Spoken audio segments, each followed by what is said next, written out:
नमस्कार, हिमाचल अभी.com से मैं दिव्या। पेश है अब तक के मुख्य समाचार। चंबा में सेना के जवान के अलावा 3 प्रवासी कोरोना पॉजिटिव। सुंदरनगर में आर्मी जवान के 2 बच्चे भी कोरोना संक्रमित, दादी के साथ फूट फूट कर रोए। 2 घंटे की मूसलाधार बारिश से ऊना शहर जलमग्न। मिनी सचिवालय सहित डीसी आवास में 2 फीट तक जल भराव। पूर्व मंत्री रविंद्र रवि का बना दिया फर्जी फेसबुक अकाउंट, पुलिस का साइबर सेल हुआ सतर्क। बारिश से कांगड़ा में 2 भाइयों का मकान हुआ जमींदोज। नहीं रहे वयोवृद्ध स्वतंत्रता सेनानी रणजीत सिंह गुलेरिया, दिल का दौरा पड़ने से हुआ निधन। NH 5 पर तेज रफ्तार का कहर, स्कूटी को टक्कर मारकर घसीटता हुआ ले गया ट्रक। कोरोना वायरस के बीच ईद उल अजहा, पीएम मोदी और राष्ट्रपति ने दी मुबारकबाद, कोरोना को लेकर भी किया सचेत। पिछले 24 घंटों में रिकॉर्ड 57,117 नए मामले सामने आए, संक्रमितों का आंकड़ा 17 लाख के करीब पहुंचा। 5 साल में पहली बार जुलाई में हुई सबसे कम बारिश, खरीफ फसल को लेकर चिंता बढ़ी। अब समाचार विस्तार से। आपके स्वास्थ्य का प्रहरी श्री बालाजी हॉस्पिटल, कांगड़ा, हिमाचल। विभिन्न राज्यों से निकला संक्रमण चंबा जिले की कबायली घाटी होली में आ पहुंचा है। चिंता की बात यह है कि अगर ये लोग पहले से ही संक्रमित थे तो इनके संपर्क में आए दर्जनों ज्ञात तथा अज्ञात लोगों पर भी संक्रमण का खतरा बना हुआ है। हालांकि इनकी ट्रैवल हिस्ट्री को भी खंगाला जा रहा है। गत बुधवार को जिले की जनजातीय घाटी होली से भेजे गए 34 सस्पेक्टेड सैंपल की आई जांच रिपोर्ट में कोरोना के 3 नए मामले सामने आए हैं। वहीं जिला में तीसा का सेना का एक जवान भी संक्रमित पाया गया है। सेना का यह जवान हाल ही में श्रीनगर से चंबा लौटा हुआ था और होम क्वारंटाइन था। शनिवार सुबह आई इस रिपोर्ट के बाद स्वास्थ्य विभाग की टीम दियोल क्षेत्र से तीनों संक्रमितों को उपचार के लिए भेजने में जुट गई है। होली के 3 संक्रमितों में से बिहार के चंपारण जिले का 23 जुलाई को लौटा 37 वर्षीय परियोजना कर्मी, पश्चिम बंगाल से लौटा 45 वर्षीय तथा उड़ीसा से लौटा 40 वर्षीय व्यक्ति शामिल हैं। दूसरे राज्यों से लौटे ये 3 संक्रमित व्यक्ति होम क्वारंटाइन थे। मंडी जिला के सुंदरनगर की ग्राम पंचायत महादेव से संबंधित सेना में तैनात जवान व उसकी पत्नी के कोरोना पॉजिटिव आने के बाद उनके बच्चे भी कोरोना संक्रमित पाए गए हैं। इसमें 5 वर्षीय बेटा और 12 वर्षीय बेटी कोविड-19 पॉजिटिव निकले हैं। दोनों बच्चों को कोरोना पॉजिटिव आने के बाद माहौल गमगीन हो गया और मौके पर मौजूद दोनों बच्चे और उनकी दादी फूट फूट कर रोने लगे। वहीं कोरोना संक्रमितों को स्थानीय प्रशासन व स्वास्थ्य विभाग ने डेडिकेटेड कोविड अस्पताल नेरचौक एम्बुलेंस के माध्यम से भेज दिया। क्षेत्र को विभाग द्वारा सैनिटाइज करवा दिया गया है। एसडीएम सुंदरनगर राहुल चौहान ने कहा कि बीते 28 जुलाई को ग्राम पंचायत महादेव निवासी पति पत्नी कोरोना पॉजिटिव आए थे, जिन्हें कोरोना संक्रमण के लक्षण होने के कारण डेडिकेटेड कोविड अस्पताल नेरचौक भेज दिया गया था। बच्चों में भी कोरोना के लक्षण होने पर उन्हें भी डेडिकेटेड कोविड अस्पताल नेरचौक भेज दिया गया है।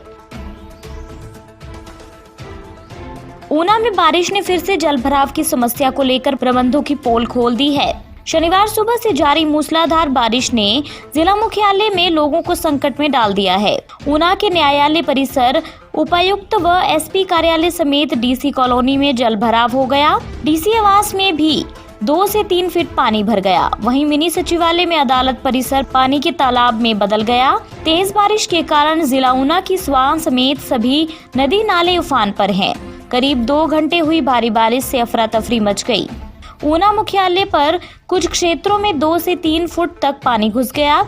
ऊना संतोषगढ़ मार्ग पर डीसी कॉलोनी व 8 और 9 वार्ड के कुछ घरों में जलभराव हो गया, जबकि पुराना बस अड्डा चौक से लेकर लाल सिंगी पुल तक चारों तरफ पानी ही पानी भर गया। भारी बारिश से ऊना मुख्यालय के आसपास तमाम कॉलोनियों में भारी जलभराव हो गया। फायर ब्रिगेड की मदद से पानी निकाला जा रहा है। पूर्व मंत्री रविंद्र सिंह रवि के नाम पर बनाई गई फर्जी फेसबुक आईडी को लेकर पुलिस का साइबर सेल सतर्क हो गया है। रवि ने मामले की गंभीरता को देखकर इसकी शिकायत साइबर सेल को भेजी है। जांच की जा रही है कि उनके नाम से बनी फेसबुक आईडी का संचालन कहां से और कौन व्यक्ति कर रहा है। रविंद्र रवि का कहना है कि उन्होंने ना फेसबुक और ना कभी व्हाट्सएप का प्रयोग किया है। पता चला है कि अप्रैल से उनके नाम से फेसबुक आईडी बनी है। उन्हें कार्यकर्ताओं से इसकी जानकारी मिली तो उन्होंने तुरंत पुलिस के पास शिकायत दी। कुछ समय पहले पत्र बम की साजिश के संबंध में सोशल मीडिया पर हंगामा हुआ था। अब पूर्व मंत्री के नाम पर फर्जी फेसबुक आईडी का पता चला है। डीएसपी अमित शर्मा ने कहा कि पूर्व मंत्री रविंदर सिंह रवि के नाम पर फेसबुक पर फर्जी अकाउंट बनाने की शिकायत दर्ज की गई है।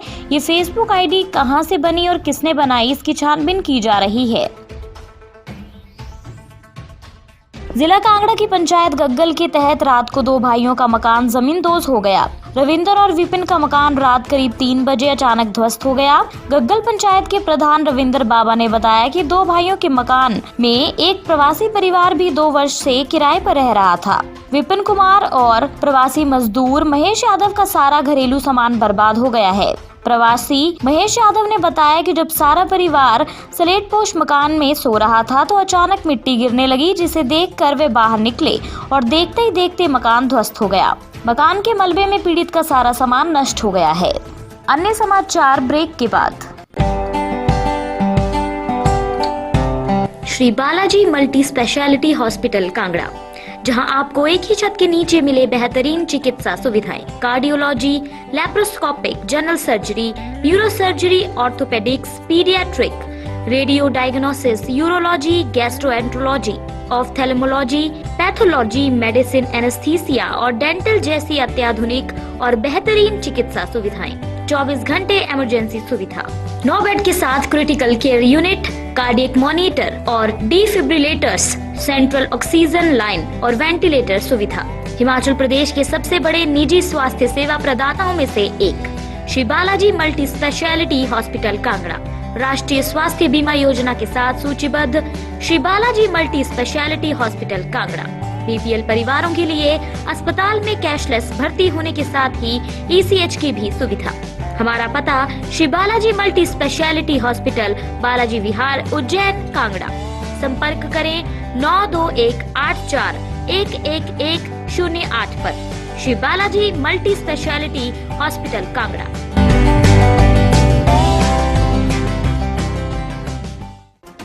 बिलासपुर जिला के घुमारवी क्षेत्र के अबढाणी घाट गांव के वयोवृद्ध स्वतंत्रता सेनानी रणजीत सिंह गुलेरिया का 90 वर्ष की आयु में देहांत हो गया।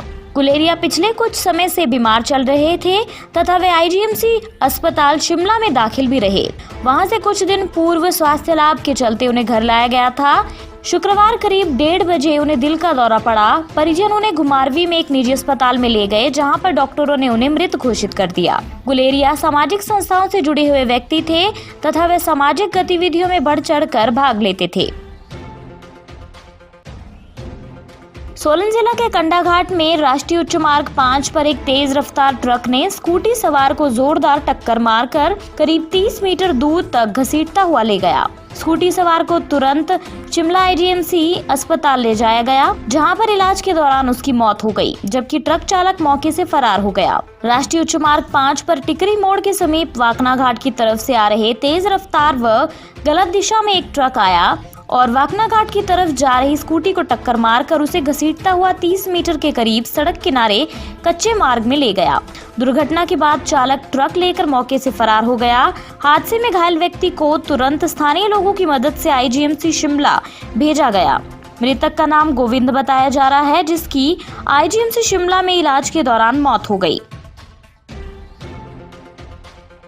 देश भर में शनिवार को कोरोना वायरस संकट के बीच बकरीद का पर्व मनाया जा रहा है। ईद उल अजहा के मौके पर राष्ट्रपति रामनाथ कोविंद, पीएम नरेंद्र मोदी समेत देश की दिग्गज हस्तियों ने मुबारकबाद दी। राष्ट्रपति ने जहां अपने संदेश में इस त्योहार का महत्व समझाते हुए सभी से कोविड-19 की रोकथाम के लिए गाइडलाइंस का पालन करने की अपील की, वहीं पीएम मोदी ने दुआ मांगी कि भाईचारे और दया की भावना और बढ़े। कोरोना वायरस के मद्देनजर दिल्ली की जामा मस्जिद समेत अन्य मस्जिदों में ईद उल अजहा की नमाज सोशल डिस्टेंसिंग के साथ पढ़ी गई। कई जगह लोगों से अपील की गई थी कि वे अपने घर पर नमाज पढ़ें। केंद्रीय मंत्री मुख्तार अब्बास नकवी ने दिल्ली में अपने घर पर नमाज अदा की। राष्ट्रपति रामनाथ कोविंद ने ट्वीट कर मुबारकबाद दी। देश में कोरोना संक्रमण की मौत का आंकड़ा 36,000 को पार कर गया है। देश में पहली बार शनिवार को कोरोना के 57,117 नए मामले सामने आए हैं। आंकड़ों के अनुसार ये लगातार तीसरा दिन है जब 50,000 से अधिक कोविड-19 के मामले सामने आए हैं। वहीं अच्छी बात यह है कि संक्रमण से स्वस्थ होने वाले लोगों की संख्या भी करीब 11 लाख के पास पहुंच गई है और जांच में तेजी आई है।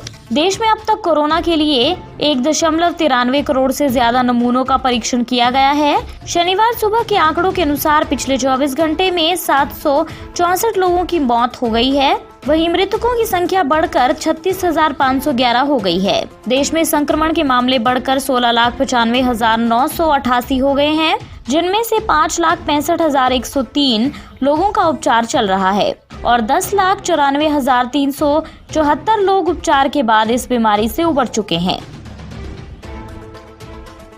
5 साल में पहली बार इस जुलाई के महीने में सबसे कम बारिश हुई है। आमतौर पर जून से सितंबर के बीच जुलाई का महीना सबसे नमी यानी बारिश वाला होता है, लेकिन इस साल कम बारिश ने खरीफ की फसलों को लेकर चिंता बढ़ा दी है, खासतौर से मध्य प्रदेश, गुजरात और ओडिशा के लिए। यदि अगस्त में भी 97% बारिश के अनुमान के विपरीत कम वर्षा होती है तो इसका प्रभाव तिलहन और दालों की फसल पर पड़ेगा, जिन्हें ज्यादातर बारिश वाले इलाकों में उगाया जाता है। देश में जुलाई के दौरान 285.3 मिलीमीटर वर्षा के औसत से 90% लॉन्ग पीरियड ऑफ एवरेज की बारिश हुई, जबकि भारतीय मौसम विभाग ने 103% का अनुमान लगाया था।